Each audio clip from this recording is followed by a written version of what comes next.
Okay, so thank you to those of you that are joining us online. Before we get started with the formal process, if you can raise your hand, that will let me know that you can hear us okay, and then we'll move forward with the stakeholder meeting. Awesome. Okay, I see a raised hand, so we'll go ahead and get started. Welcome, and thank you for attending via webinar today. Before we get started, we want to introduce the staff members from the Division of Professions and Occupations that are present. My name is Darcy Magnuson. I'm a regulatory analyst with the division. Also attending is Karen Phelan, the program director of the Veterinary Board. Christina Jones is a program specialist for the board, and Elena Kemp, who is the regulatory coordinator. We'll be facilitating this stakeholder meeting today. As many of you have been to DORA stakeholder meetings before, the division has transitioned to a platform that is 100% virtual amidst the concerns with the spread of COVID-19, and would like to reiterate the importance of your comments today. As you are aware, DORA makes decisions every day that may affect your life and your business. Your input is vital in the rulemaking process. Throughout this process, our goal is to create regulations that clarify and explain legislation, ensure minimum competency to enter and continue to practice, and provide only what is absolutely necessary for consumer protection without creating unnecessary barriers to the marketplace. Your input will be part of the information that goes to the board as it considers adopting or amending the rules we'll be discussing today. More specifically, we'll be discussing proposed changes to all of the State Board of Veterinary Medicine's rules in compliance with Section 24.103.3 of the Colorado Revised Statutes, which mandates a regularly scheduled review of the rules to assess the continuing need, appropriateness, and cost effectiveness of its rules to determine if they should be continued in their current form, modified, or repealed. The statutorily guided principles for review are to ensure the rules are necessary, do not overlap or duplicate other rules of the agency, federal, state, or local government rules, are written in plain language and easy to understand, achieve the desired intent, and determine if more or less regulation is necessary, are amended to provide flexibility, reduce regulatory burdens, and reduce unnecessary paperwork if at all possible while maintaining their benefits, are implemented in an efficient and effective manner, including the requirements for the issuance of permits and licenses, have a timely cost-benefit analysis produced if requested pursuant to Section 24.4.103, subsection 2.5, and are adequate for the protection of the safety, health, and welfare of the state or its residents. So this meeting, since I know some of you have participated in stakeholder meetings before, is being recorded, and we will post it on the board's website at a later date under the same posting where this meeting was noticed. And the purpose of that is in case people want to listen to it that weren't able to attend today, and also in case people want to provide additional comments based on the comments that we received today. As this stakeholder meeting is being held solely via webinar, we ask that you raise your hand using the arrow up, unmute your line so that you will be heard by everyone in the question section, and we'll read it out loud. Before we start taking comments, we ask that anyone providing comments please state your name and who you represent. Feel free to provide either general comments on the rule changes or specific comments on the proposed language.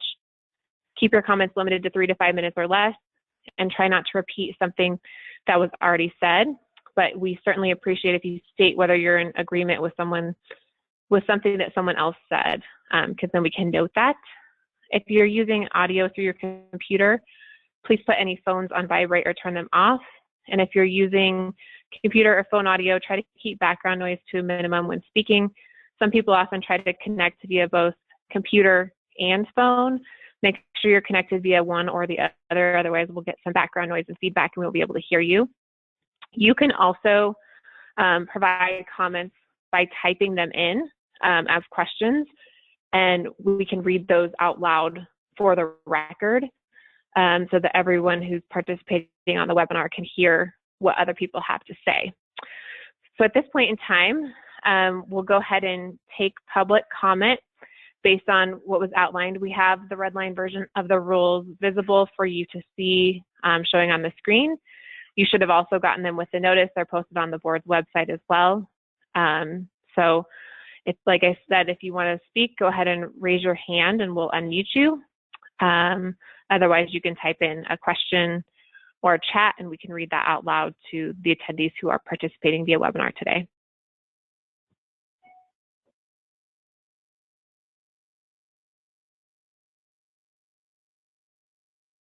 So it looks like we have a hand raised.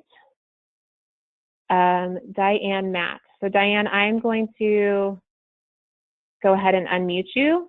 You are unmuted, Diane, so you can go ahead and talk. Good afternoon. I hope everyone is healthy and safe right now. And I'm really grateful that you all have decided to hold this stakeholder meeting virtually. As you noted, my name is Diane Matt, and I am here today representing the Colorado Veterinary Medical Association. I serve as the CEO for CVMA. I earlier submitted some comments, and I would like to share them verbally now.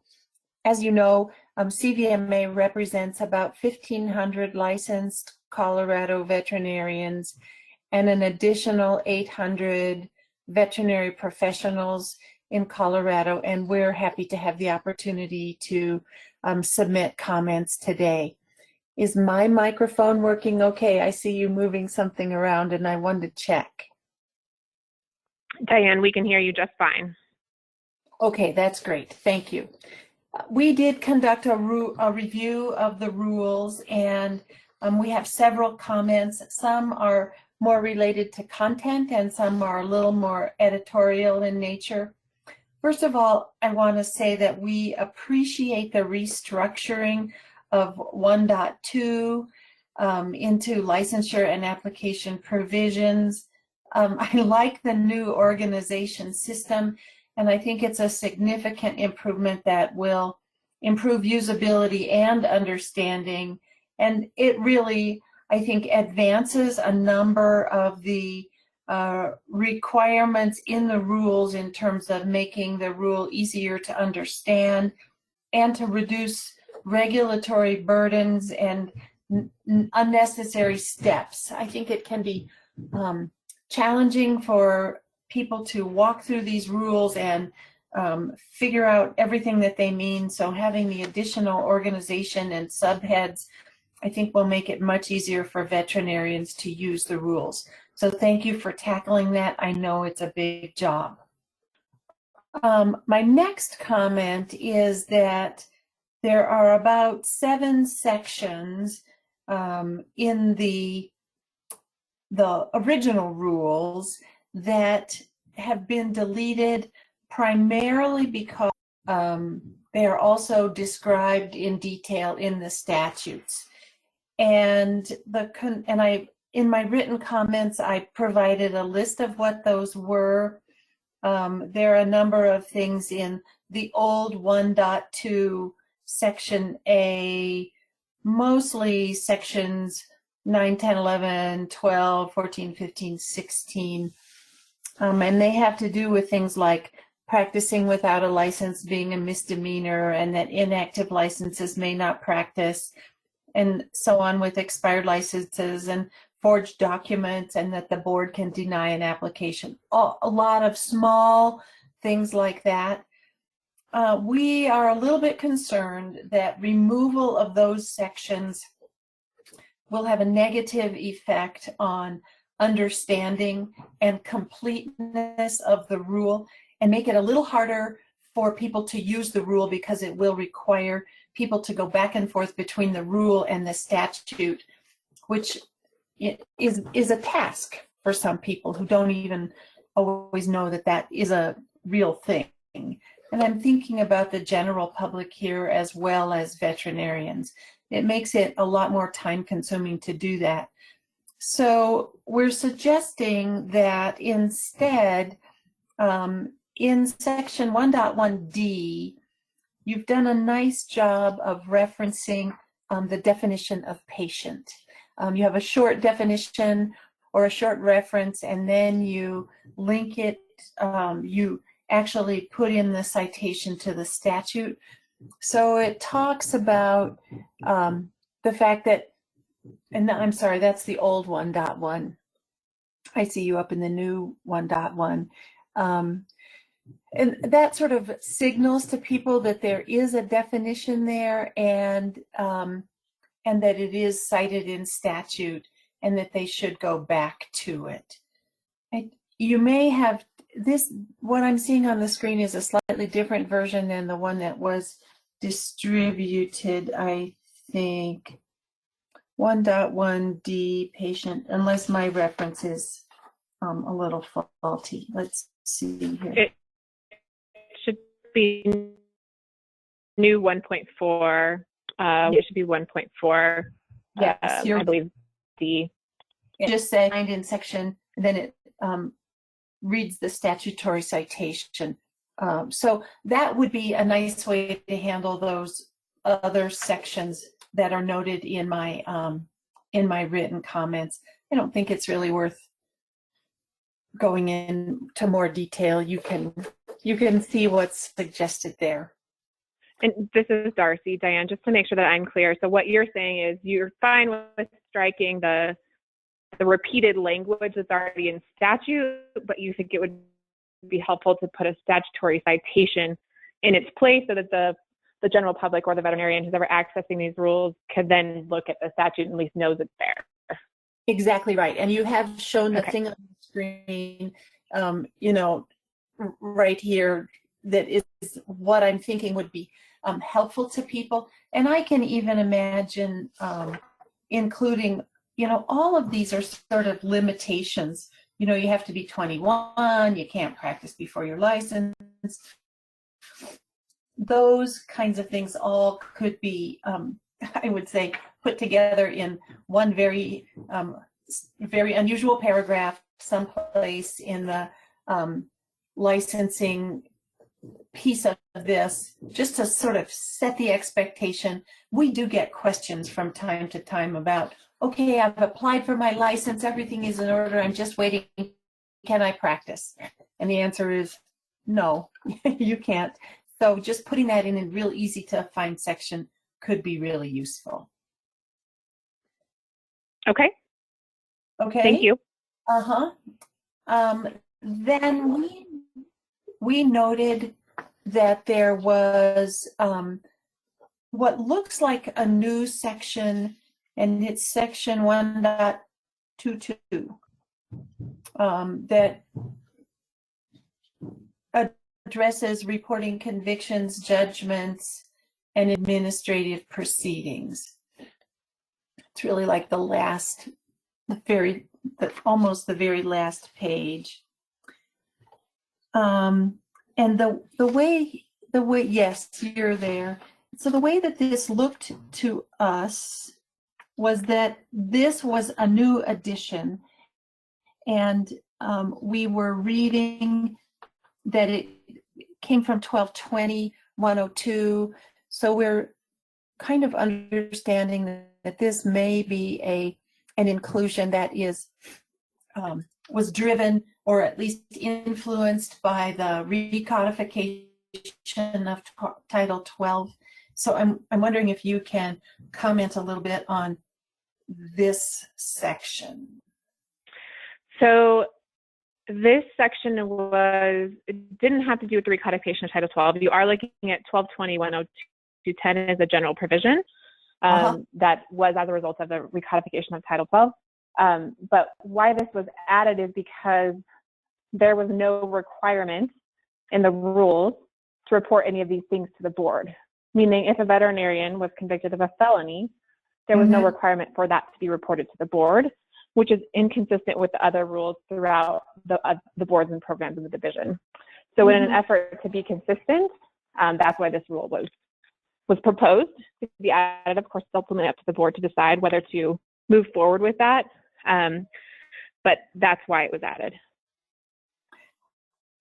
Okay, and so I see the comment here that these are all grounds for discipline set forth in 1213 12315 and so I'm wondering then if this section would have a reference to the statute also, like, for example, patient did. I see what you're saying. So maybe even put that, the 1213.112 up in the lead paragraph that would at least refer people to the statute that is underlining, even though that's not necessarily the statutory authority, that still helps to be there. Yeah, they could, they could find, they could cross-reference things more easily and understand where it came from. Okay. I understand what you're saying. Okay. Let's see. So those are the substantive comments. I do have a few editorial comments. And Diane, I don't want to interrupt you, but I just want to make sure we make sure we hear from everyone. Did you include the editorial comments in the written document that you gave to us? I did. So you can reference those as well. Because those are helpful for us too, because as you can tell, it was a big undertaking to get to this point. So I'm sure that there are editorial issues. If you want to just list them out briefly, that's fine. But I appreciate that you provided them in writing too. Okay, good. There is language in the new section 1.12 that says his or her license, and I just think for gender inclusion, they didn't 1.12, yeah, that you might think of a way to use some more gender neutral language there. I can see you're still scrolling. I think that's a good point. You did a nice job someplace else. So yes, I think that one could be, it requires a little more creativity, but I think that would be good. I also noted that the finding schedule for violations of the Veterinary Practice Act and board rules would go into board policy. And I'm wondering when that could happen, and also suggesting that there might be a reference in this document that would point people to the guidelines or the rule or to the board policy. So that's section 1.20. So you're going to go back the other way. Okay. So I think that that's a good point. And I think what ultimately would happen is if the board decides to move forward with rulemaking, at the rulemaking hearing, we could coordinate with Karen and have the board review the policy the same day, since the policy amendments are much less, they're much more simple as far as process is concerned. So that's important to note. Good. And the only other comment I had was just that the sheer number of deletions, renumbering, and comments made a thorough review a really big challenge. And I know that you know that. And it would have been helpful, I think, to all the stakeholders if there had been something like an overview or an executive summary of the proposed changes, so that people didn't have to thoroughly drill into the document to understand clearly what was happening. And I'd be happy to talk about that another time. So just okay. I appreciate the feedback. I appreciate you appreciating it. And that really wraps up my comments. They're stated relatively succinctly in what we submitted, and I'm happy to respond to any questions. All right. Well, I'm going to go ahead then, Diane, and I'm going to put you back on mute, and then we will move forward with anyone else that wants to provide any comments at this point in time. So you can raise your hand and we'll unmute you, or you can type in a question or a chat and we can read it out loud for the people on the webinar. We want to make sure we hear from everyone that is participating. So I see there was a question. Okay, so there was thank you. Thanks, Diane.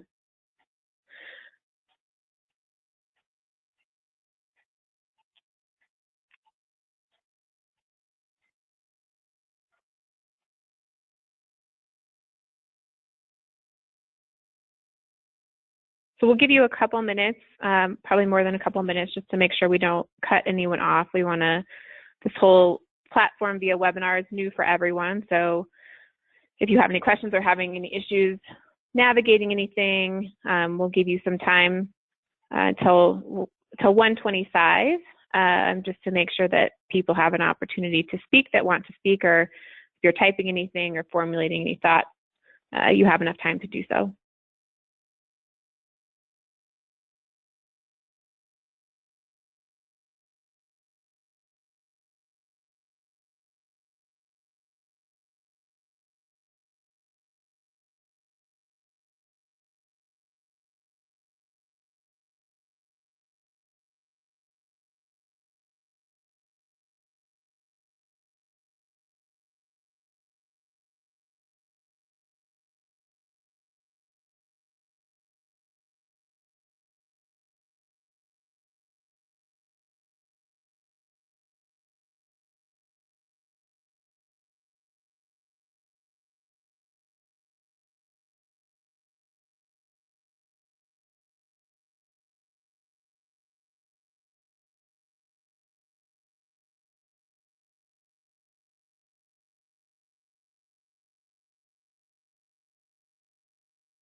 Okay, so we have a question from Kimberly Brewster. My name is Kimberly Brewster. I'm a private practice veterinarian. I agree with the comment about striking repetitive wording as well as indicating the reference to statute. I also agree that gender neutral wording is appropriate for revisions. Thank you. And thank you to Diane for noting the places that we missed, because that's helpful to go back through, because like I mentioned, there was a lot. So I appreciate your comment. And if you see anything else that, like Diane mentioned, editorial comments, that's always helpful.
Okay, so I'm not seeing anyone else who's submitted any questions or has a hand raised. So I will proceed with the closing comments for the stakeholder meeting, but we'll keep continuing to monitor it, and I'll monitor it, and I'll check one more time before we disconnect the webinar, just to make sure I didn't cut anyone off. So thank you for participating in today's meeting. The stakeholder comments and program recommendations will be presented to the board at the next board meeting on April 16th, 2020. And then ultimately, if the board decides to move forward with rulemaking, the rulemaking hearing will be on June 18th, 2020, barring any issues with that. Between that time, the plan is to have another stakeholder meeting, because from here, the board will take the comments received from stakeholders, decide whatever changes the board wants to make. If the board makes any changes, we'll open it back up to stakeholders. Like I mentioned earlier, this is a very comprehensive review and update of the rules, and so we want to make sure that we give stakeholders and the board adequate time to look at it, which is why the board saw it in February. We'll see it again in April, and then ultimately at the hearing in June, giving stakeholders opportunities in between then to comment on the proposed changes. At the formal hearing in June, stakeholders will have another opportunity to testify and provide additional input as needed. We do encourage, it's always helpful, if you have written comments, you can send them to the general rulemaking inbox at dora_dpo_rulemaking@state.co.us. And we will accept written comments up to the date of the hearing, but we always like to note that it's important, if you can, get them in before, no later than June 4th, 2020, to give the board enough time to review the comments prior to the hearing in order to be prepared. So that concludes the stakeholder meeting. I'll double check again to make sure that no one else has any questions or hands raised. Keep an eye out. The next stakeholder meeting, the rulemaking hearing, all of that will be noticed, of course, through the normal means via the Secretary of State, also on the board's website, sent out to stakeholders, and on the board's calendar. So those are the areas where we post it. But if you have any questions in the meantime, that rulemaking inbox is the best place to send them to, and we will respond accordingly. So, not seeing any other comments, I'm going to go ahead and disconnect the webinar. And again, I thank you for participating, and we will see you at the next one.